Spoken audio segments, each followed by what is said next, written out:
अस्सलाम वालेकुम व्यूअर्स। आज का हमारा टॉपिक है आफ्टर क्लोजिंग ट्रायल बैलेंस या post closing trial balance.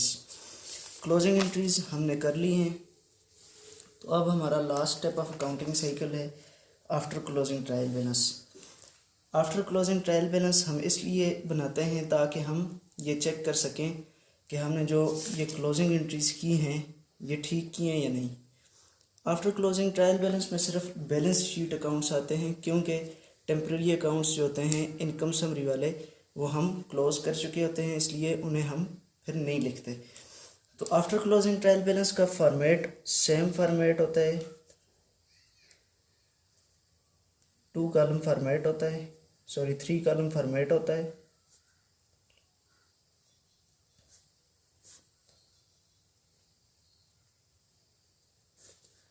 Like the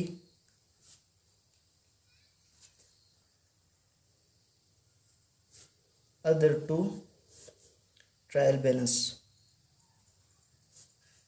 पिछले जो 2 ट्रायल बैलेंस हमने बनाए हैं, एक अनएडजस्टेड ट्रायल बैलेंस, दूसरा एडजस्टेड ट्रायल बैलेंस, और ये लास्ट ट्रायल बैलेंस है अकाउंटिंग साइकिल का आफ्टर क्लोजिंग ट्रायल बैलेंस। इसका मकसद ये होता है कि हम चेक कर सकें, क्या चीज़ चेक कर सकें कि हमने जो क्लोजिंग एंट्रीज की हैं वो एक्यूरेट हैं या नहीं। To check the accuracy of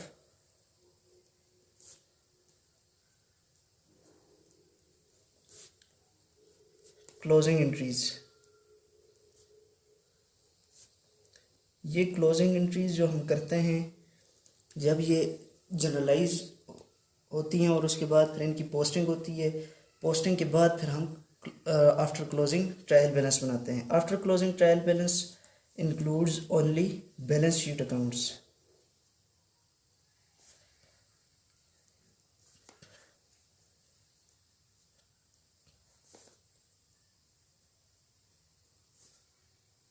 after closing trial balance में सिर्फ बैलेंस शीट अकाउंट्स आते हैं।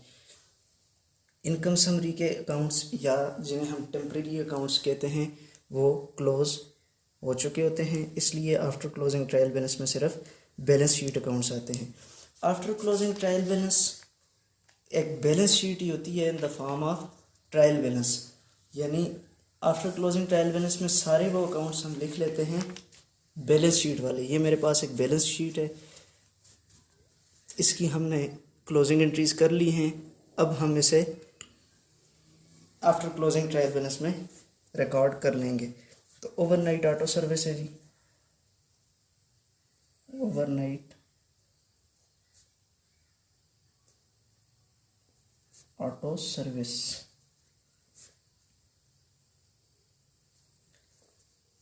पोस्ट क्लोजिंग ट्रायल बैलेंस या आफ्टर क्लोजिंग ट्रायल बैलेंस एक ही बात है।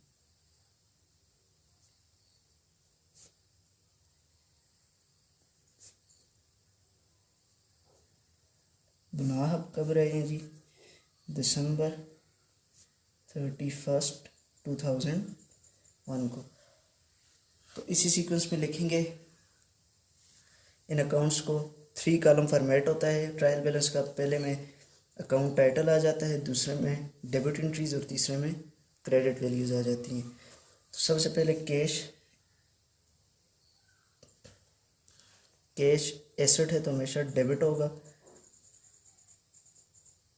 14,220। कैश के बाद दूसरा एसेट अकाउंट रिसीवेबल है, ये भी डेबिट होगा क्योंकि एसेट है। तीसरा सप्लाईज है, सप्लाईज कितने की हैं जी? 1000 की।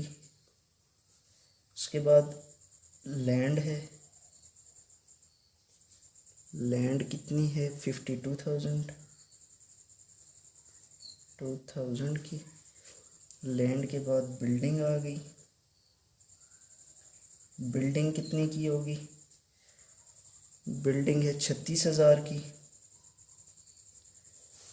और एक्यूमुलेटेड डिप्रिसिएशन इसमें से लेस हो जाएगी,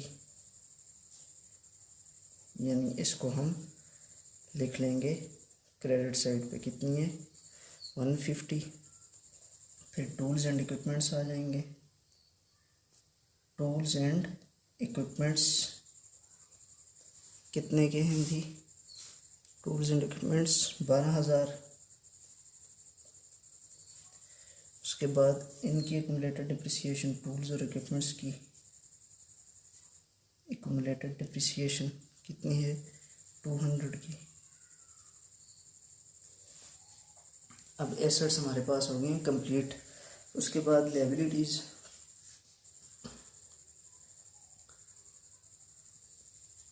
लायबिलिटीज़ क्या हैं? नोट्स पेएबल,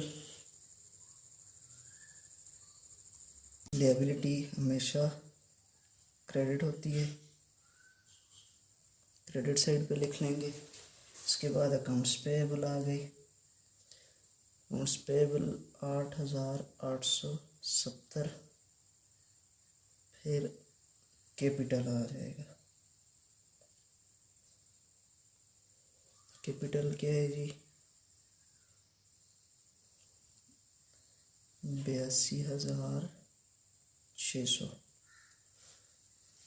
दोनों साइड्स का बैलेंस निकाल लेता हूँ मैं। बैलेंस मैंने निकाल लिया जी।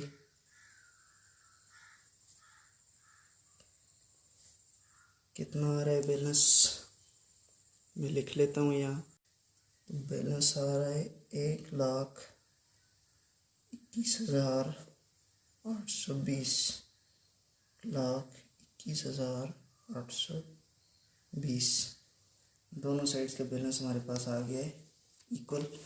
इसका मतलब है हमारी क्लोजिंग एंट्रीज भी ठीक है और हमारी ये बैलेंस शीट भी ठीक है। अगर आपको वीडियो पसंद आती है तो वीडियो को लाइक करें और चैनल को सब्सक्राइब करें। अल्लाह हाफिज़।